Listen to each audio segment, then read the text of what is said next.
everybody. Welcome to your weekly art challenge. This is quite an exciting series that I'm doing because I'm really fascinated with how the brain connects with art and balances your brain. And I'm just, the more I'm building my programs, the more I'm being inspired by it. And I'm even more inspired by sharing this with you. So what the technique is going to be about today is drawing with your ring finger and your thumb, these two fingers. And the rest are going to be held up. Now, what does that mean? What is it teaching the brain? So you can use your dominant hand, the hand that you usually draw with. Now, the ring finger represents unions and grief, and the thumb represents intellect and worry.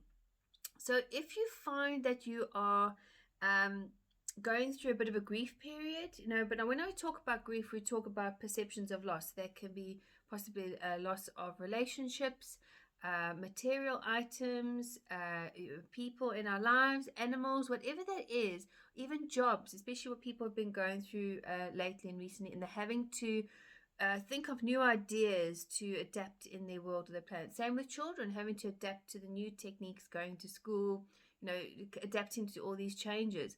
And the union part is about how to see that what you want or what you in your perception feel you have lost is around you, and it has just changed a form. So it's creating a new union. Maybe it's building a new relationship. Maybe it's finding a way to make it work for you, whatever the changes you're having to do. Maybe it's even creating a new program for you to do, or changing your job role and actually realizing it's time. And then the thumb part is about intellect and worry. So it's about connecting those two together to balance where you are worrying and how to intellectually process it so you can come up with creative solutions.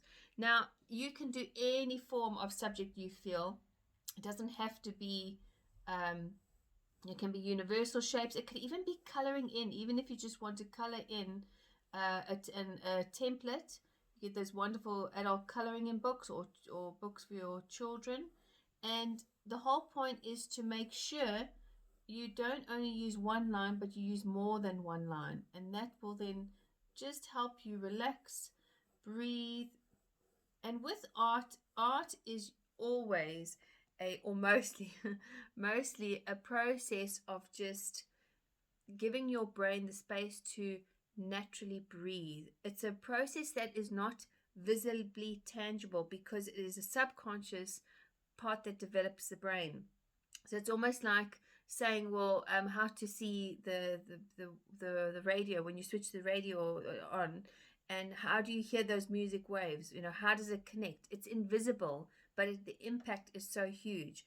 And the things that are mostly huge on the impact is the parts and the things that we cannot see that are taking place in the background. So just have a play with it, practice it, see what you come out with, and enjoy this week's challenge.